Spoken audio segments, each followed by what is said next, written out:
Okay, so now that we set the tone. Yeah, okay, now the tone is set. There's like some Yarnamites and things with guns and stuff. Okay, now what happens is, right. Hi. I just woke up. I just woke up. So I wanted to ask you a couple of things about the pre-nightmare Yahar'gul and the post-nightmare one.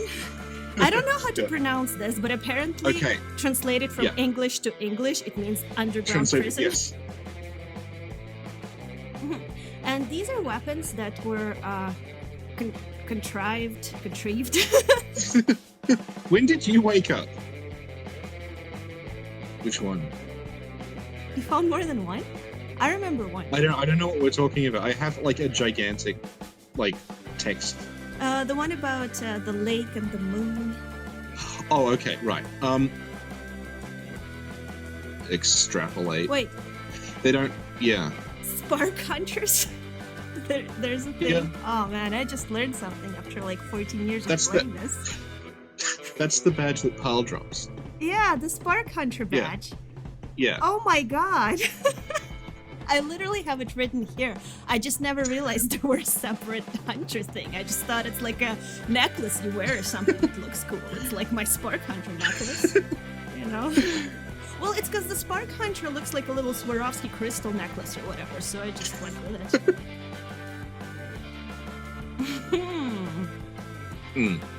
So we'll need to have a whole episode on Chalice Dungeons, is what you're saying. It will just be what I said then, but slower. Slower, so Sin can understand. Which of my lore videos would you watch on repeat in hell? In hell, probably this one. Because I am half asleep and I probably sound like a complete idiot. Sinclair has no idea what lore is and has never played Bloodborne, apparently. I'd just be listening to this go, oh my god, why did I say that? Christ. Why did you go to bed at 10 a.m.? You fool. And also it's I'd like to point out it's a record heat wave at the moment, and I've had to turn my fan off so it is interfering with the microphone. So I'm half asleep and just sweating buckets of sweat. Well, it's funny because it's 2 a.m. here now, and it's about -40 outside, and my fingers are frozen. Best lore meeting ever. Okay, well, that was awesome. Thank you so much for doing this. That's all right.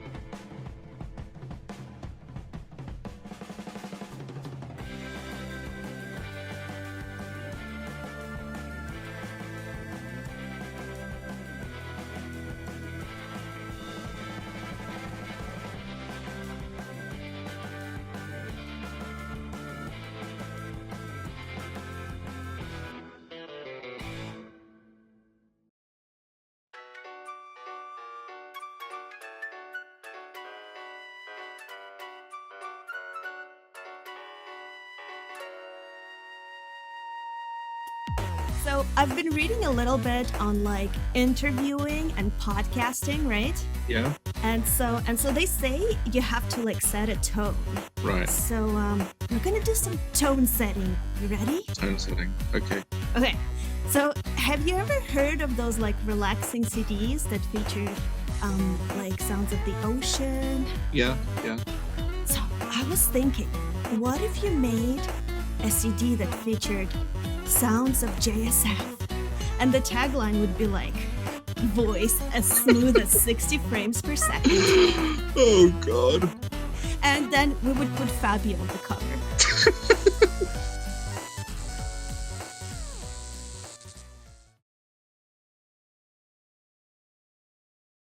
Yahar'gul is divided into two parts. If you first get there when you're killed by a snatcher, you can only get to the first part. But after the red moon happens, both parts are open, but the village changes after the red moon. 6.5 hours later. Okay, now what happens is, right, hi, Did you I just wake woke up? up. I just woke up. What happens is, prior to the red moon, people are being dragged off to be sacrificed in part of Yahar'gul that we can't get to. Mm-hmm. Then, after the red moon, they're all sacrificed and they start being raised again by the Bell Maidens. So all the enemies after that point in Yahar'gul are either masses of corpses that kind of drag themselves around, or they're these they're like resurrected Yarnamites who are recreated, looks like out of blood, by these Bell Maidens who are ringing their bells to. It's almost like they're being summoned like red phantoms. The Yahar'gul Black Garb says that the hunters of Yahar'gul answered to the village's founders, the School of Mensis. Did Mensis, build this village, or did they just kind of took it over? I think they probably took it over because if you look at it's in Old Yarnum, it's just a part of it. And if you look at the design of Yahar'gul, it is literally just a street. It's a straight line, not a straight. It's it's a curvy kind of linear pathway Mm-hmm. that starts at an archway that looks like it's been bricked up. So it's like this was originally a longer street, and possibly Mensis or someone else has just bricked up one of the archways so you can't get in. And it's this street, and it goes all the way to Advent Plaza. So it's almost like a processional way to a church or something. So it's like this is a part of Old Yarnum where presumably people would go and they'd go along this street to this church at the end during some kind of celebration or holy day or something. Mm-hmm. I think it's in the pre-nightmare that you find Adele the nun. I was seized on the street by a hulking brute in the cathedral ward and locked up here. There were many others, but they've been taken away. And I've heard moans echoing in the distance ever since. Well, the way that they explain it is she says I can hear them in the distance and they're going to come for me soon or something. So it's like you get dragged, the snatchers drag you off to that jail and leave you there, and then I guess they must come for you and grab you and take you through the gateway where you hear all the chanting coming That's from. terrifying. And you can kind of see it in that area where there's two. It's in lead up to Pearl, and there's the two eye collectors. There's all these Yarnamites lying on the floor of the jail, as you run through. So I guess they're just waiting to be taken to the ritual area in Advent Plaza. Mm-hmm. And earlier you mentioned the Snatchers appear after you defeat the blood-starved beast. Is there any reason why? Well, it looks like the weird thing is the Bloodstuff Beast is entirely optional, and the Mensis Ritual takes place regardless. You can leave the Bloodstuff Beast alone, and everything will still happen in Yahar'gul. Mm-hmm. But it almost looks like when you get rid of the Bloodstuff Beast, that frees up the altar in the church, which is where the Thumerian chalice is, which you need to get to the Thumerian chalice dungeons. So it's is the implication that once you get rid of the Blood-Starved Beast, either the Snatchers can come up to the surface from the Chalice Dungeon, or are Mensis now able to get to the Chalice Dungeon themselves, and that's making the ritual continue onward. There's a cut line from Alfred, Mm-hmm. which it's in, I think it's just in audio. Oh no, it's not. It's in subtitle as well, where he says it's in the same a load of dialogue that he says normally, so it was cut late. It's not a really early version like that weird of our Blood Queen who's the doll. And he says the church are desperate to get their hands on the chalice that's in Old Yarnum. Right. So it looks like that was at some point part of the plot was the Healing Church are trying to get to Old Yarnum to get the chalice because they need it, and then they at some point in development they made it optional. The other thing killing the Bloodstuff Beast does is it opens that door in Erden Chapel that lets you get to the Cathedral Plaza through a backdoor route. I guess it leads to the church workshop, so it might have something to do with that, but I don't know. So something the Grey GSF doesn't know? Well, this I don't know a interview lot of is things. over. Goodbye.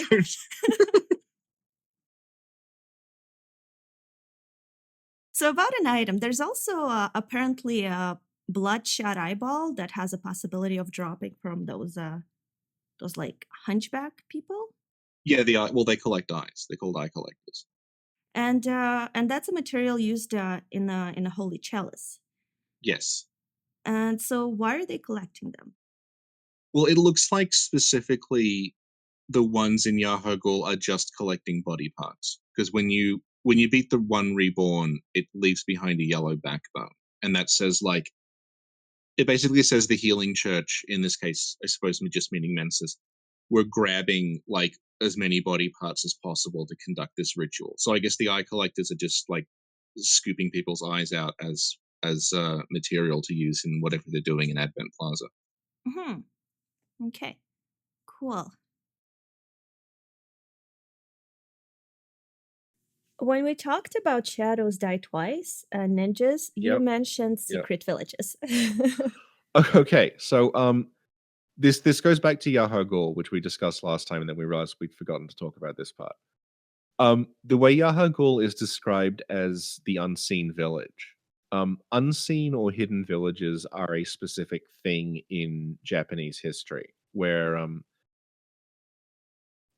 feudal lords would have these things called hidden villages or unseen villages, where if they were defeated or they had to retreat somewhere, the lord and their army and whoever survived would go to these places and like kind of go undercover sort of there. They would like reinvent themselves as farmers or just artisans or something in these hidden villages, waiting for a time to kind of try to reassert their dominance. So the way Mensis is described is like this is a hidden place where the I guess the stragglers of the healing church kind of like hid. Mensis are strange because it's like it looks like Mensis are trying to carry on whatever happened in Old Yarnum in the first place. Whatever destroyed Old Yarnum, like they think if they do that again, they'll be able to do it right this time.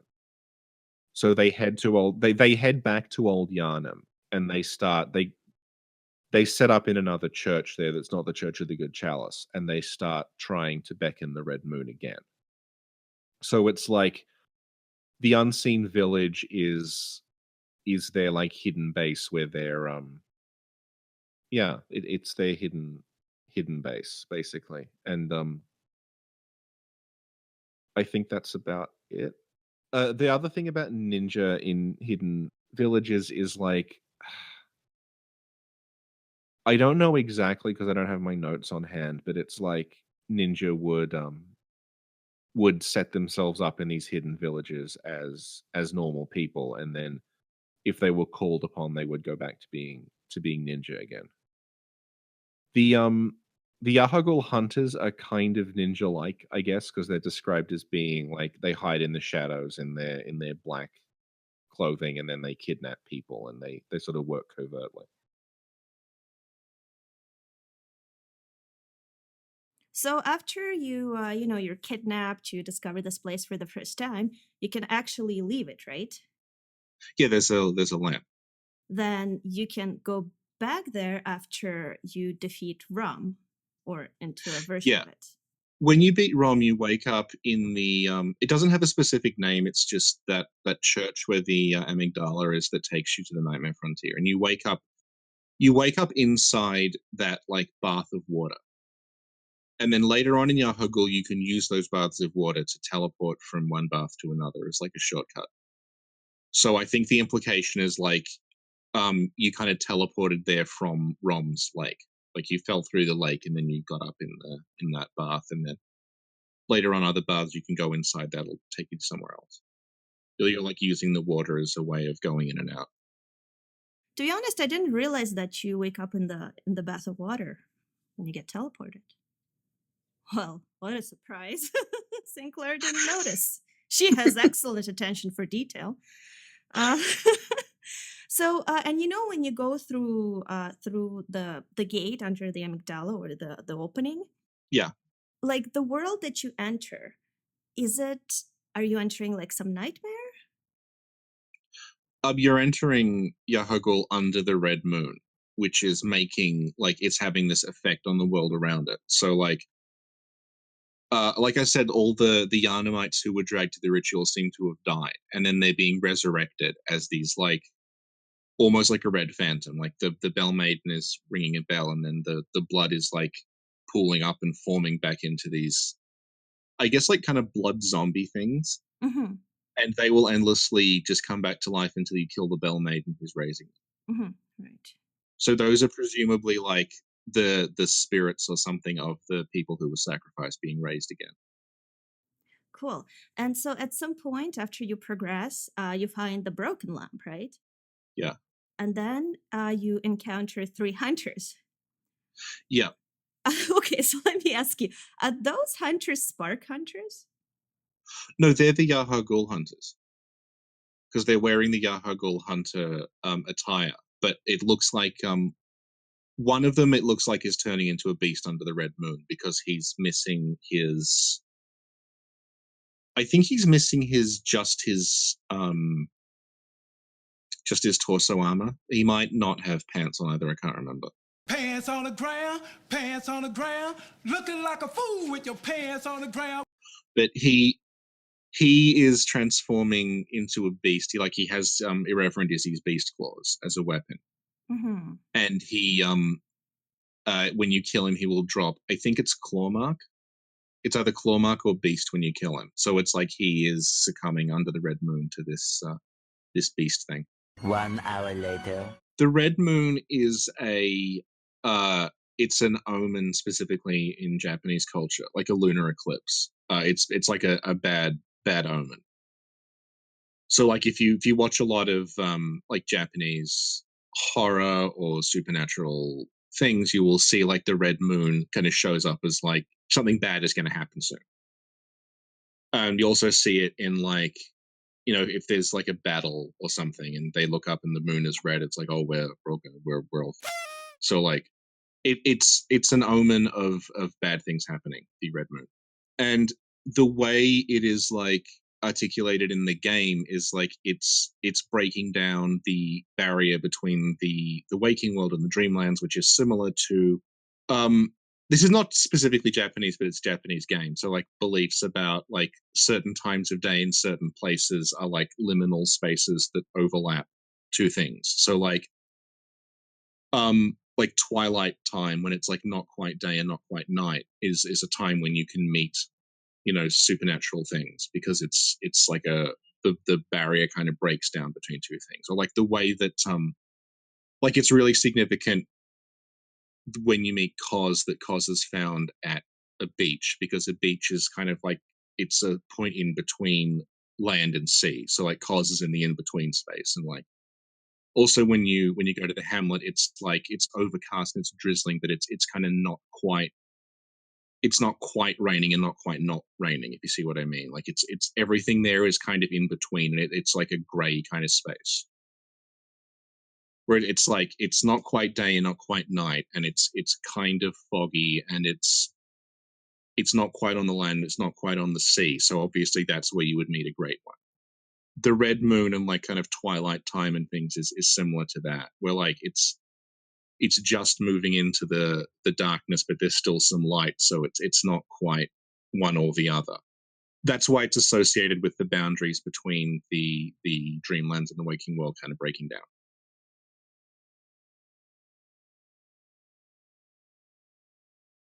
And the note that says the Mensis Ritual must be stopped lest we all become beasts.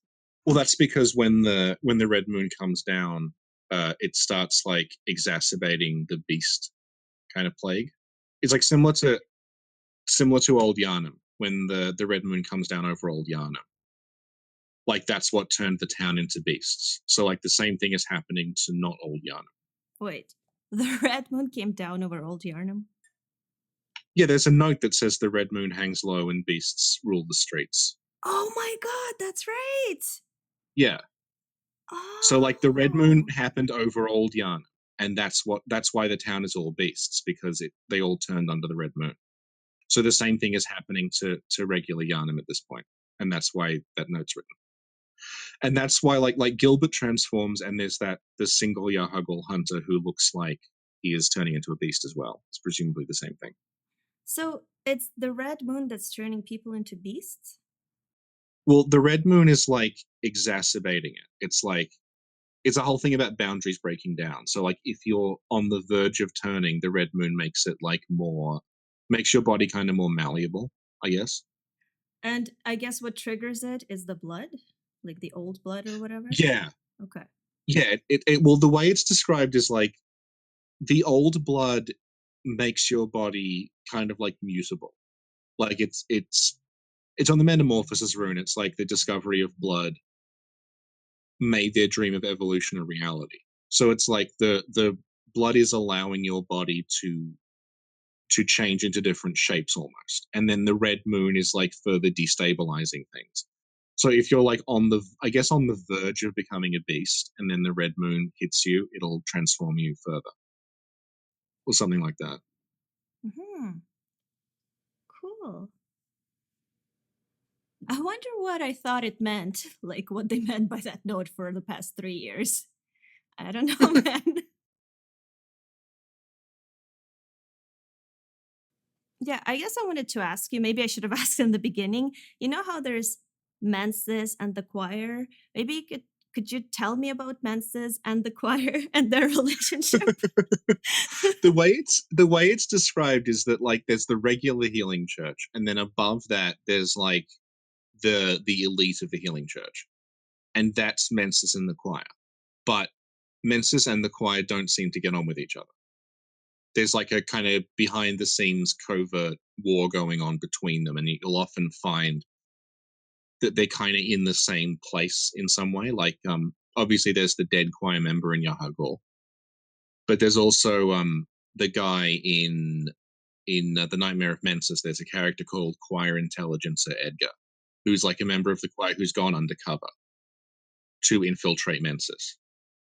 And then when you go to Bergenworth, once you have the Old Hunters DLC installed, you can go to Bergenworth, and there is a guy, summon called Damien, who's a Mensa scholar, and he will fight Yuri, who's from the choir.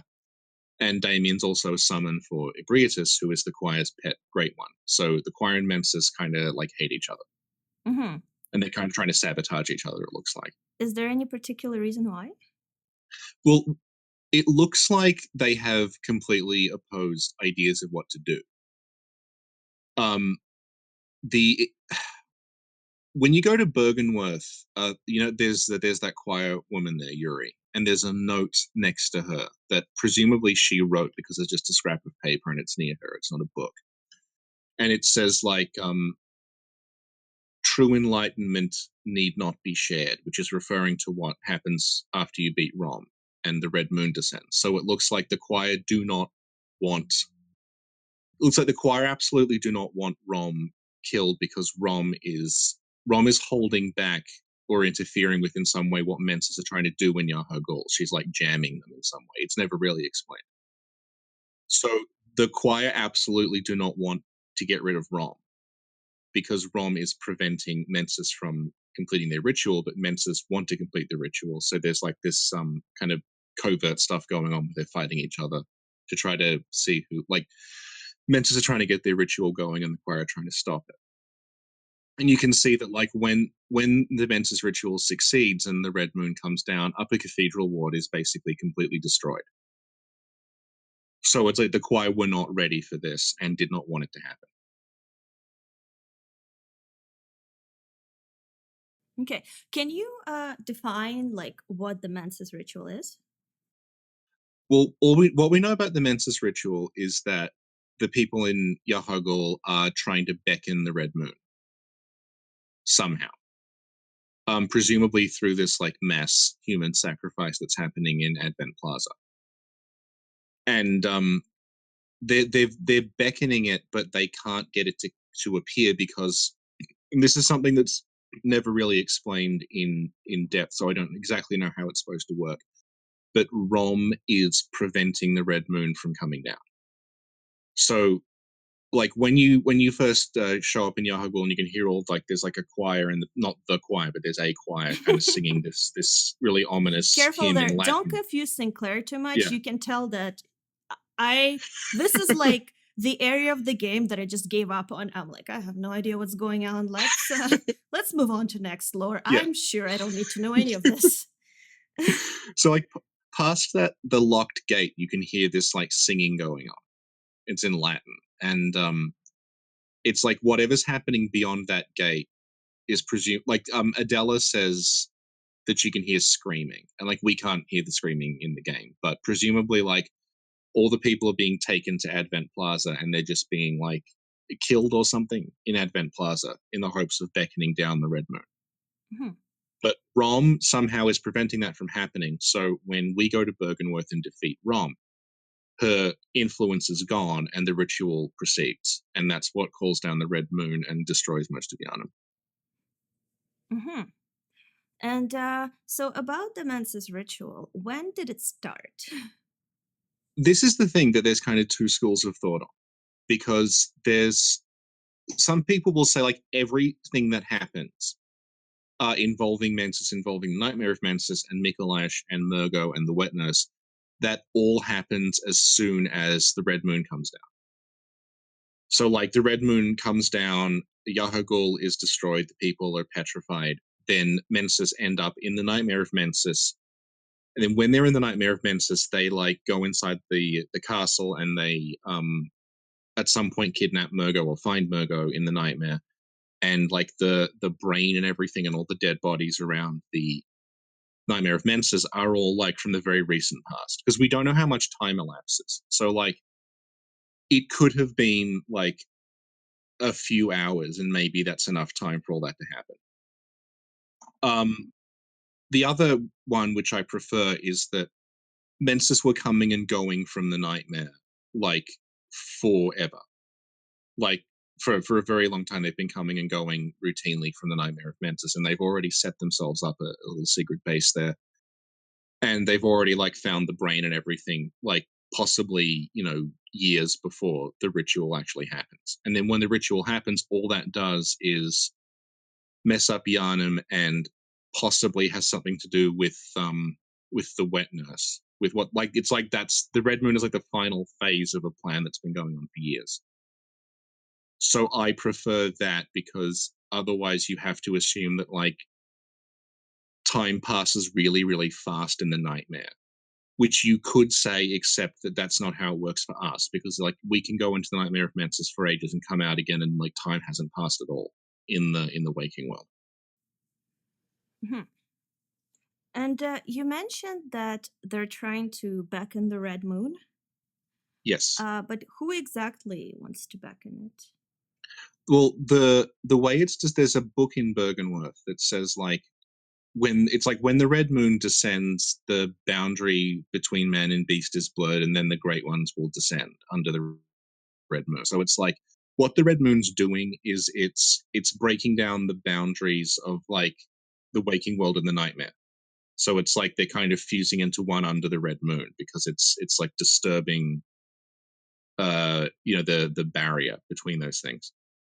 It's becoming like it's like a liminal space where like the two things are converging. So that's why like amygdala starts showing up, and why the whole lot of Thumerians show up, and there's like the one reborn can be summoned. So it's like it's like they need the red moon to happen in order to properly contact the great ones, because then like it's like you've broken down the barrier between the waking world and the dreamlands, and then you can kind of contact things on the other side of it. I guess I'm just being very slow, but is it that like does Micolash want it, or do the Thumerians want to do it, or like Micolash wants to do it. Okay. Micolash, when you meet him, is trying to contact Cos. Okay. He's shuffling around and he's saying like, Cos, can you hear our prayers? And then he says, as you once did for the vacuous Rom, grant us eyes. So presumably what happened was at some point in history before the split between or may have been after, like sometime in the past, before Mensis was, when Micolash was still at Bergenworth, Or at least something that happened at Bergenworth was that Willem used, we assume, the cord from the Orphan of Cos to beckon Cos. And then Cos's like wisdom kind of, it's like what happens to us in the ending when we turn to the squid. Only it happened to Rom, and she turned into this huge spider. So Micolash is kind of trying to recreate that, but he thinks he can do it. He can do a better job this time because he's more enlightened than Rom was. So there's this note that says nightmarish rituals crave a newborn. Find one Yep. and silence its harrowing cry. What does that mean exactly? It basically means Mensis have Mergo, and the ritual will keep going as long as Mergo is crying. So I think what's happening is like the crying of Mergo is what's attracting, presumably, like a great one. But like the thing is, once the red moon happens, you start hearing Mergo crying. You can hear Mergo crying prior to that if you have enough insight, but the red moon kind of like, again, it breaks down the barriers. So I guess the idea is like once the red moon's down, all these barriers break down, and the great ones can maybe sense more so that Mergo is crying out, and they will go to Mergo because they all want a surrogate child. Mm-hmm. And I've looked at the Japanese version of that note, and it's much simpler. It's just like something about a ritual, and then it just says find the newborn in the nightmare. Okay. That's So it's much simpler. more direct. It's just saying like there is a the other one there's a totally different note. The one in Bergenworth that says the one that says the great ones will descend in a womb will be blessed with child. Right. Like when you read that, that looks like it's prophesying what happens to Ariana. But the Japanese one is like it's a completely different note. It's just like when the great ones will descend and we will hold the child in our arms. It doesn't mention a womb at all. It just says we will hold the child. So it's like that one reads more like this is a we want the red moon so the great ones will descend, and then we'll have the child that will like call them to us. It's like they both notes work, but like one is describing something that will happen and one is describing presumably their plan prior to everything going wrong. So the whole One Reborn thing. Yeah. What is the One Reborn? The One Reborn is just an amalgamation of corpses from Yahar'gul. Because the Thumerians, like, they are, I don't want to say necromancers because it makes it sound like, I mean, they're necromancers. They're, they can manipulate like the dead and dead bodies, and they have the ability to like, it's like how they summon the people out of the blood pools. Like they're just like, doing something to all the people who died in Yahar'gul's bodies, and they're just like, fusing together into this like blob monster. Like that's. But why? I don't think. I guess they just like it. Like when it's. I don't think it really makes a great deal of sense. I think they just thought we need a boss, so we'll do this. Well, it's like we like to make lore. Some people Yeah. like to raise people from the dead, right? I think that's pretty much it. That they're just like. They see some dead bodies and they just got to do something.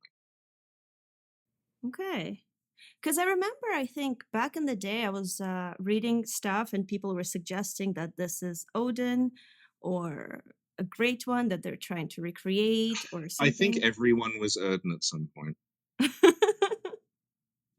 Who hasn't been Erden at this point in the game?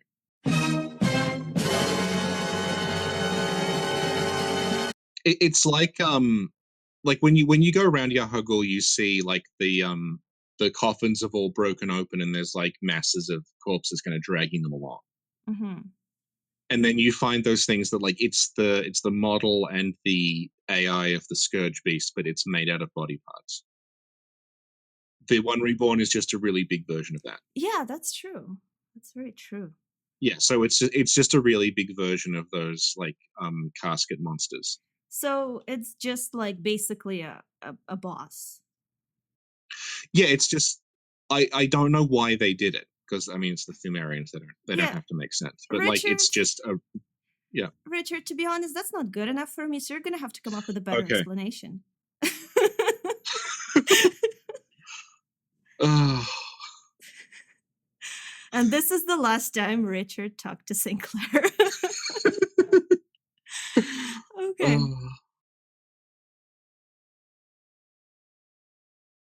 When we touch mummified Micolash, we get transported into the Nightmare of Mensis, right? Yeah. How do you think the Nightmare of Mensis came to be? It looks like the Nightmare of Mensis is the leftover parts of Lauren, because it has the silver beasts who are explicitly called Lauren silver beasts. Um, but if we consider like the Nightmare of Mensis and the Nightmare Frontier to kind of be the same place, because you can see one from the other, so it's not like they're on separate layers of the nightmare. You find like the Lauren chalice in the Nightmare Frontier. You find the thing that lets you access Lauren. The blooming cold blood flowers are in the Nightmare Frontier. They let you access Lauren. So it looks like, and also the big rock throwing giants. They are kind of implied to be the same thing as the Bastards of Lauren item, because the Bastards of Lauren item you get are described as like this is an infant from Lauren that was infected by the scourge and it died, and then the giant rock throwing creatures, they're called the giant lost child in the art book. In their official name is giant lost child. And if you look at them if you look at a Bastard of Lauren item and a giant side by side, they look like the same. They look like almost like the Bastard of Lauren grows up into that monster. So it's kind of like things are pointing toward the Nightmare Frontier and the Nightmare of Mensis area being kind of like Lauren's equivalent of the Hunter's Dream or the Hunter's Nightmare. It's like this leftover Dreamland's part of that that civilization that was created by the interference of the Great Ones in it, and then now that Lauren's gone, that's kind of what's left over apart from the chalices.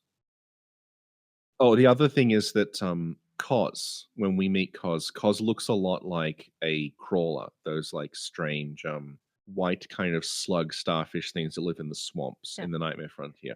Kos is like a gigantic one of those. So it's kind of implying, and also you can see the masts of the ships from the fishing hamlet through the mist in the Nightmare Frontier. Also, when you read the descriptions of the Lauren chalices, they talk about how like Lauren went through what Yharnam is going through now. Like there was a plague of the beast disease, and then there was a church established that was performing medical procedures in Lauren, and then that exacerbated the beast disease, and then that's what caused Lauren to fall. So it's almost like they went through exactly what Yharnam goes through when we play the game. And what they produce at the end of that is Kos.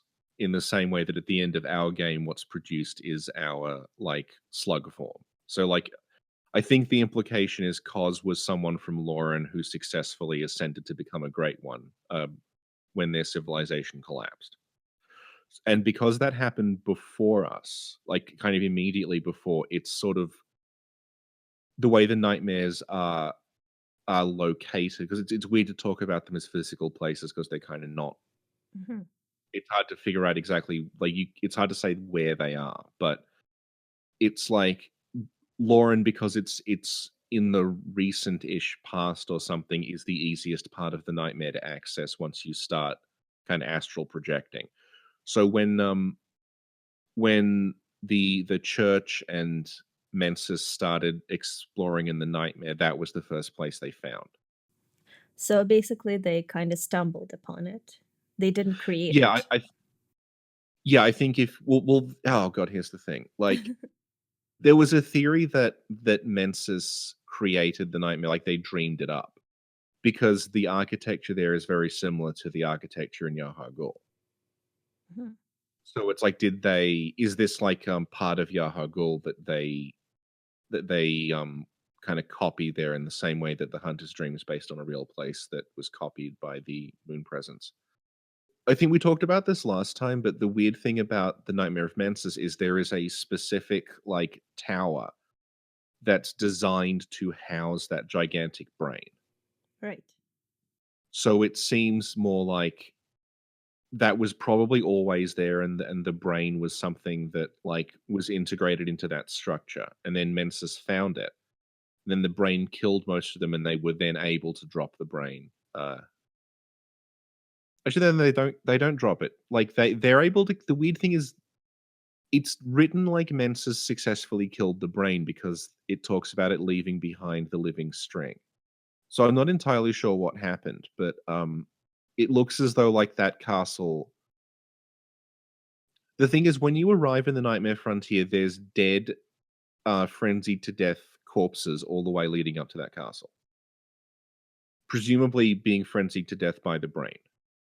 So it looks like Mensis didn't create that area. They like appeared in the same cave we appear in, and then they kind of ran to the castle. They were exploring and they ran to that castle, and that's why all those corpses are there.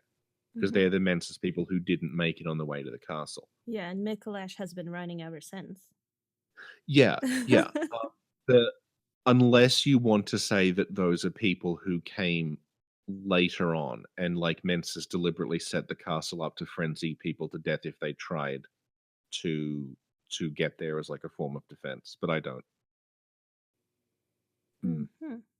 The problem with the game is that there's one model used as a healing church corpse, but it's used for Mensis members. I think it's used for choir members as well, and regular healing church members, and vile bloods and executioners. So they all have the exact same corpse model, which is someone wearing the black healing church shawl. So it's kind of impossible to tell who a corpse belongs to unless it has like a really obvious item drop on it. I guess it was really popular at the time, right? Like it was Yeah, yeah, fashionable to wear them, yeah. so that makes Yes. sense. There is a choir corpse that has the choir garb on it, but then you also find like choir items on just regular looking church corpses. So I don't know. It's sort of hard to tell. Mhm. Cool. So, okay. So in the Nightmare of Mensis, right? Yeah. We meet an invisible baby, a brain of Mensis, or Yeah. whatever, and a guy wearing a cage. Like, what was the plan Yeah. behind this? How did they all end up in the Okay. same place? Okay. There's two schools of thought on the brain. The first is that literally the members of Mensis kind of got fused together into the brain. So it's literally the brain of Mensis. Like something went wrong in the nightmare and they all ended kind of transformed into this like proto Great One blob thing. I don't buy that. And the reason I don't is that there is like a very specific kind of piece of architecture that was designed to house the brain. And it's like got chains and a winch and everything that will raise and lower it. So it's like this was designed to house it, this castle area. And like when you get there, there's all these dead bodies outside the brain area who are presumably like members of Mensis. And like Mensis have locked the door to the brain to prevent you from getting to it. So it's more likely that like Mensis found the brain, like used the chains to lift it out of the abyss it's in, and then it frenzied them all to death. So they locked it away, and that's where it comes from. Because it says like it's the brain that Mensis retrieved from the nightmare. So it's not likely that it is Mensis. It's like something that they found there. The other interesting thing about the brain is that it drops, when you kill it, it drops the living string, which is an item that you need to get to Thumru Eye Hill, which is where Mergo kind of is. That's where you can't fight Queen Yharnam without using the living string. So if Mensis have Mergo, presumably they went to Thumru Eye Hill at some point. And that's what the string is for. Mm-hmm. But there's a very, very confused, like, I guess, ontology of Mergo, like exactly how is he alive? Is he dead? Is he in the nightmare? Where is his body? Stuff like that. Yeah. Yeah. Because Mergo is, the thing about Mergo is that you're told that Mensis have Mergo. They have a third chord which we don't know where it came from, which is itself weird because they're very rare and significant. And it says that this is the third chord that allowed Mensis to have audience with Mergo. So it's hard to be like, is that Mergo's chord? Because if it's Mergo's chord, you would need to already have audience with Mergo to get the chord to get audience with it. Like it's like a weird tautology. Do you know what this feels like right now? Remember those math classes in Sec 5 where you had to use a graphic calculator? And Yeah. then you just blankly like stare at the board and the teacher and smile and nod? That's what this Mergo thing feels like. And there's when you defeat Queen Yharnam, she drops the Yharnam stone, which looks like a petrified fetus. And also when you fight Queen, the important thing is when you fight Yharnam in the Chalice dungeons, she's pregnant. And then when you see her little like projections of herself, they're not pregnant, right? So I assume what happened is that, like, when you meet her in the Chalice dungeons, that's prior to Mergo being stolen. No, that's impossible because you can meet her in the dungeon after you like finish the game. Yeah, but the Chalice dungeons don't make sense chronologically because you can also like meet Rom in the Chalice dungeon. Do you want to talk about Uzumaki for a second? Okay, let's talk about Uzumaki. Okay. A huge chunk of Bloodborne is lifted from the works of Junji Ito, the horror manga artist. And one of his stories is called Uzumaki. It's probably his best known. And it's about a town that is built above basically the Chalice dungeons. Then they're not a huge feature of it. Basically, the big reveal at the end of Uzumaki is that the reason this town is cursed and everyone is turning into a spiral is because it's built above these like weird ancient ruins. Okay. That's like influencing everything on the surface. And at the very end of Uzumaki, they go to the ruins, and the reveal at the end of it, and they say this explicitly, is that like the deeper we go, the slower time is moving, and at the very, very center of this time will stand still. So I think the Chalice dungeons are meant to be something like that, where like the time, and when you go into the Chalice dungeons, you're like you're going to a set point in time. They're not like happening in like time in the Chalice dungeons isn't passing in the same way it passes in the world above that. So like you can go back to the Chalice dungeons and meet Rom, and you can go back and you can meet, like, you can go to Lauren, which is presumably like thousands and thousands of years old. You can like meet the same boss over and over again. You can meet Ebrietas. You can meet the headless bloodletting beast and then go back and meet the version that does have a head and stuff like that. So I think you just have to completely ignore any chronology that it's associated with the Chalice dungeons. So anyway, like, I think the only way I can pass what's going on with Mergo is that like Mensis grabbed, it's like Mergo has died already, and Mergo's spirit is being held by the witness in the carriage. And then what Mensis have is they have a part of Mergo's dead body, which is the cord. And that's calling out into the nightmare to the Great One that has got Mergo. So they're using part of Mergo's body to call on Mergo's ghost. That's like the best I can manage to make sense of it. Well, that kind of makes sense. So, was their intention the entire time to contact Mergo? Their intention is to contact Cos, because that's what Micolash is doing. He's saying like, he's saying, Cos, do you hear our prayers? So that's who he's calling to. Ah, Cos. Or some say Cosm. Do you hear our prayers, as you once did for the vacuous Rom? Grant us eyes, grant us eyes.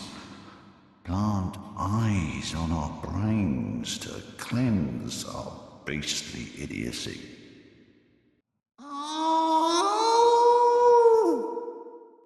Mm-hmm.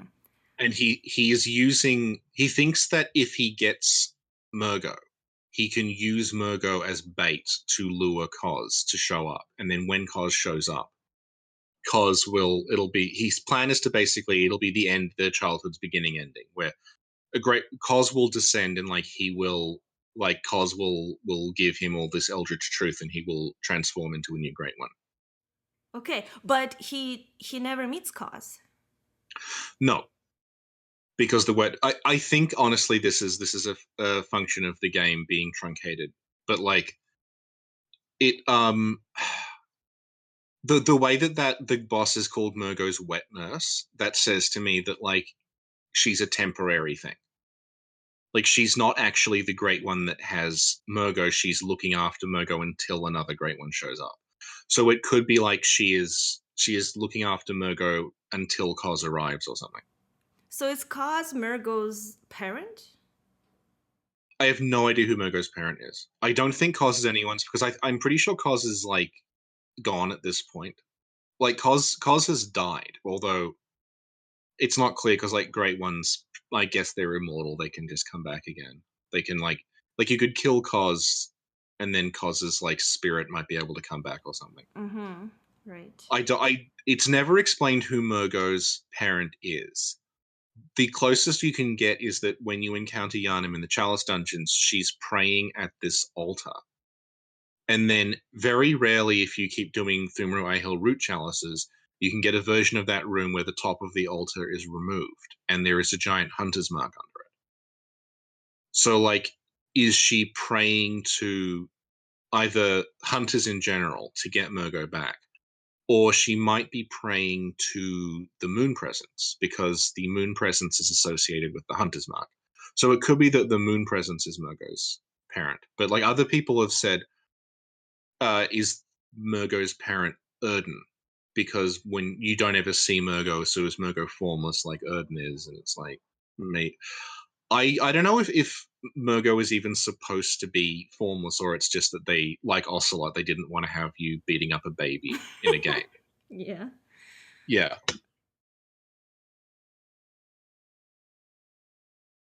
Some people think that Viola is related to the wet nurse, right? Well, I saw like a couple of posts where people think that. Is this because of the music box? Yes. So Yeah. I want you to talk about that. Well, we don't. All we know is that Viola and Gascoigne have a music box, and when you use it, it plays a short tune, which it then turns out later in the game is the wet nurse's boss music, and the soundtrack of the game calls it Lullaby for Mergo. So it's, I think the implication is it's like a it's something that's played to calm down Mergo and help Mergo sleep. But all we really know is that Gascoigne and Viola have a music box that plays that, and it's not really developed beyond that point unless you want to go off and say, well, did Gascoigne work for Mensis? Did Viola work for Mensis? It's not really clear.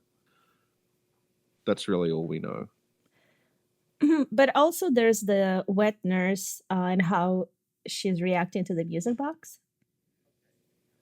Okay, so there's this weird property of the music box where if you use it in the fight with the wet nurse will sidestep. And so some people think that means there is a connection between Viola's music box and the wet nurse, and it's reacting to the song that the music box is playing, which makes sense because that's also the wet nurse's theme music. The thing is that the music box has this weird other property where if you use it in the chalice dungeons on the bells you sometimes find, it makes the bell ring as though the bell has been hit with a weapon. So I think what's happening is the game registers the music box being used as a kind of like projectile attack. Because when you use it on Gascoigne, that's what stuns him. So I'm guessing the music box is like when it's used, it sort of sends out an invisible attack in like a radius around you, and it hits Gascoigne, makes Gascoigne stunned. And there's been some oversight where, for some reason, it also, if you set the music box off, that attack will hit the bells. So I think what's happening with the wet nurse is when you use the music box, it sends out that attack, and the wet nurse is registering that it's being attacked by the music box, and that's why it sidesteps. So it's sort I of like an oversight. That's what I think it is, because if you throw like a throwing knife or a Molotov or something at the wet nurse, it will also sidestep in the same way. Mhm. So I think the wet nurse is just acting as though the music box is a kind of projectile attack and it's dodging it. So that's what I think is happening. I don't know if there's much significance to it beyond that. Okay, cool. Thank you. Thanks for clearing that up.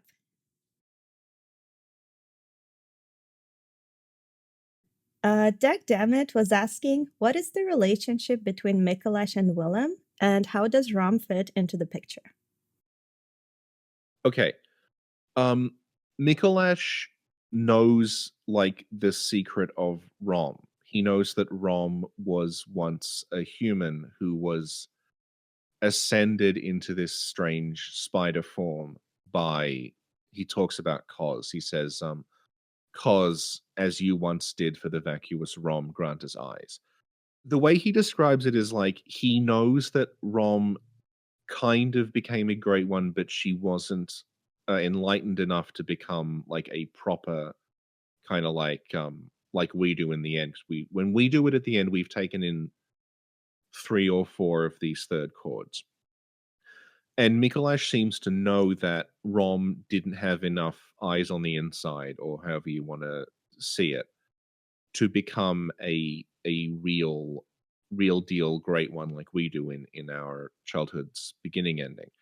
So he is trying to repeat whatever experiment led to Rom transforming.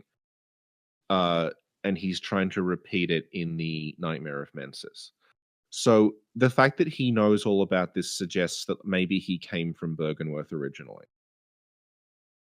And he if that's true, then he might have known Willem. Like it's hard to tell the ages of characters in the Souls games because like you look at their faces and they could kind of be anywhere between 20 and 40.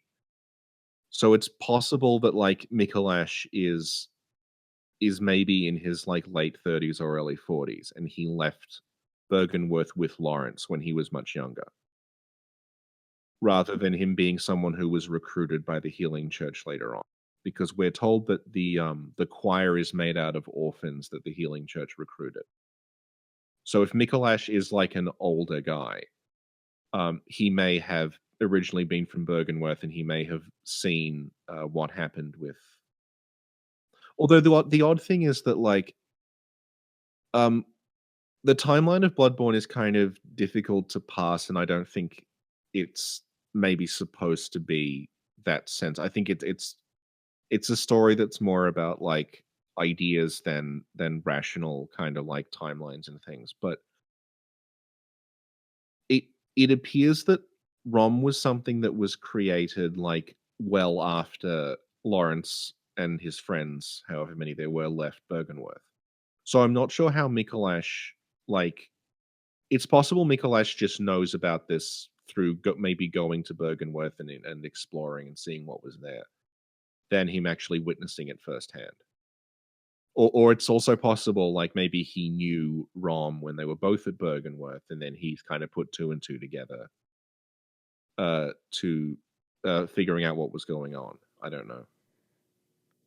Cool. So basically, the point of the Nightmare of Mensis is Micolash is trying to get back in touch with Cos, because I guess Micolash seems to believe that he is more enlightened than Rom.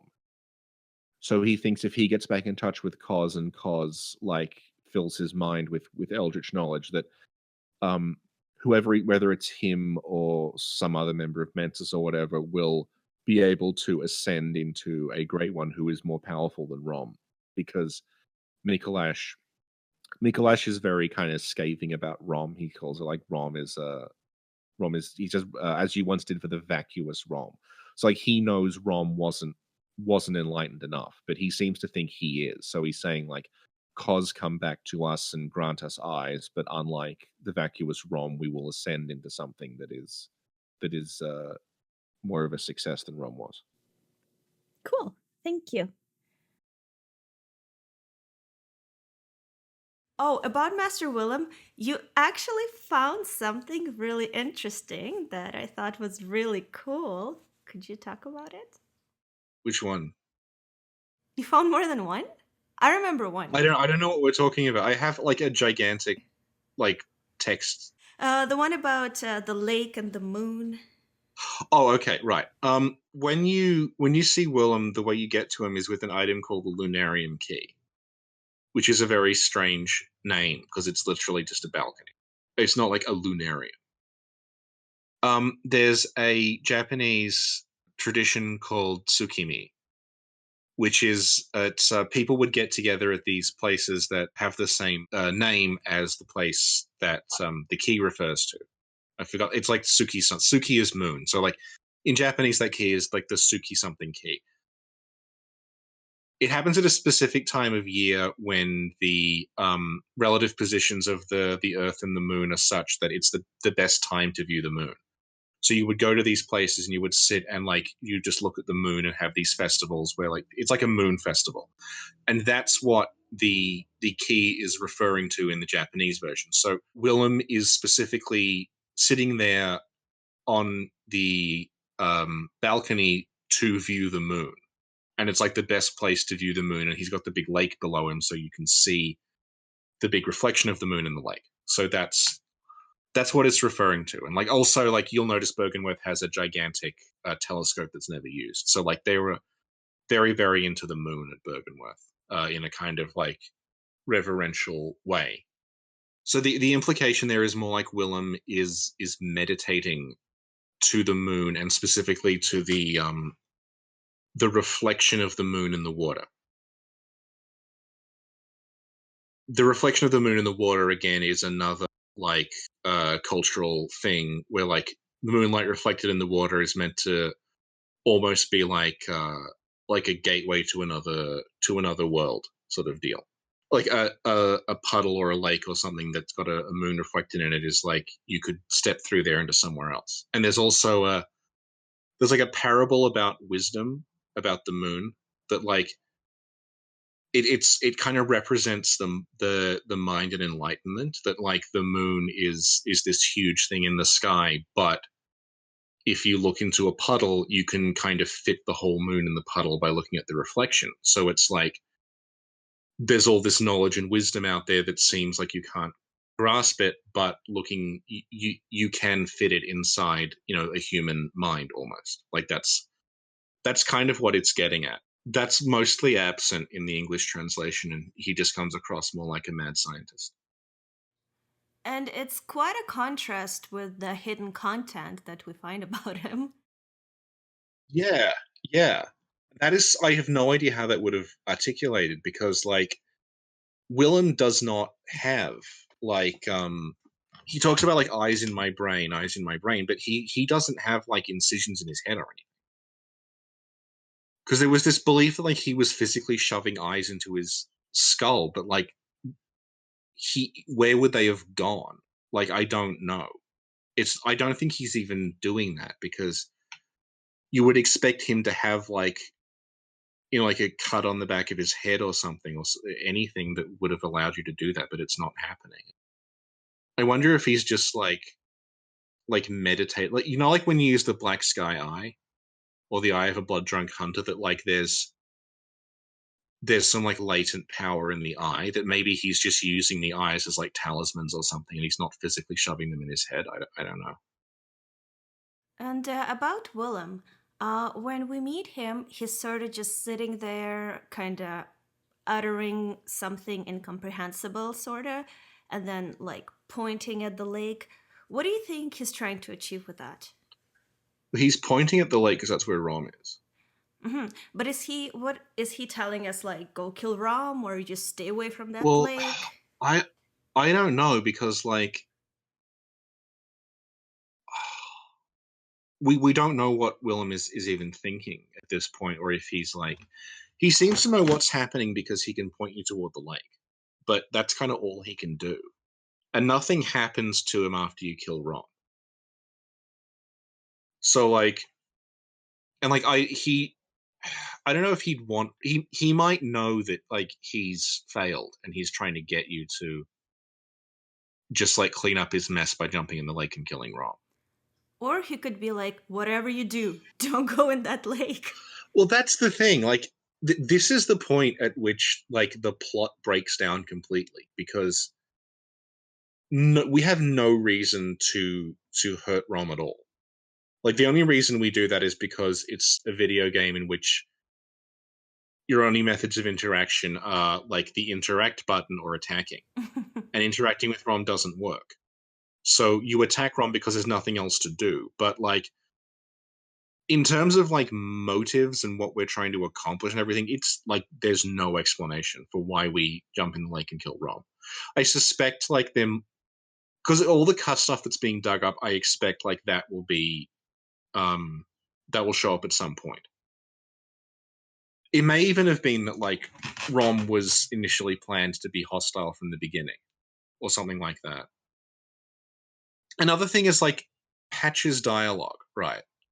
In the lecture hall, in the lecture hall, he says like, throw yourself to the wolves. Are your feet as, he says fat as your wits, but it's clearly meant to be fast as your wits. He's like, are your feet as fast as your wits? Throw yourself to the wolves, take the plunge, right? Which really seems like he's telling you to jump off something into the water. But he's in as far as the game we've got, he's saying like, basically go out the door to the Nightmare Frontier. But like, that dialogue would work absolutely perfectly in Bergenworth as him telling you to jump off the balcony into the lake where Rom is, saying like, you know, take the plunge, throw yourself to the wolves, you know, run and jump and things. So like, maybe Patches was going to be the one who told you to fight Rom initially. So maybe we'll dig up some like Patches dialogue where he's got more of it, and he tells you to like, you know, the night will never end unless you kill Rom or something like that. I don't know. Could be. Could very well be. And you know, there's an item, I think, yeah, there's an item in the DLC, the brain fluid. Yeah. And it talks about once a girl had an older brother who was determined to be a doctor, so she became his patient. Some say that it's the story of Willem and him turning his sister into Rom. What do you think about that? Yeah, it might be, but like I've looked at that story so many times, and there's like, I don't know who it could be. It could even like, it could mean oh god, what's her name? The bloated head lady. Adeline? They all their names start Adeline. Yeah, they all start with A. It's confusing. It could, like, I assume it's supposed to refer to Adeline because like she's like could be someone's sister who was experimented on. Because she, like, it could refer to any number of people, but like, she's the character you give the brain fluid to. Right. So like, it seems like it's probably referencing her, because I don't know. Like, it could be referencing Rom, but it's weird that it would be on an item that has nothing to do with Rom. And also it says like something like that experiment led to an encounter with the Eldritch Truth, which also fits with Adeline. Once you give her enough brain fluid, she sees the milkweed rune. Okay. Cool. But I don't know who her brother is. Do you have any theories? Any speculation? Well, the thing is, he could be anyone. He could be like a random doctor, like in the healing church. He could be that guy in the research hall who just runs around. Like, I don't know. There's a tendency in situations like this where, like, if a character is mentioned and we don't know who it is, it must be someone significant. Yeah. So it's like, oh, is it Lawrence? But like, it could be anyone. Like we don't like literally it could be anyone because there's no information beyond her brother. So anyone. Ligarius. Maybe. Well, okay, we'll rephrase. It could be anyone who becomes a. So like, it could be any member of the Healing Church. It could be, it could be Father Norbert. Father Norbert. Our favorite character. Yeah. Our favorite character. No, our favorite character is the other one. Our favorite character is Snuffles. Exactly.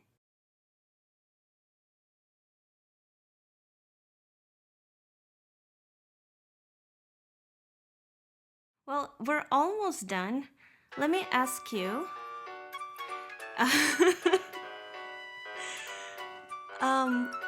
Which of my lore videos would you watch on repeat in hell?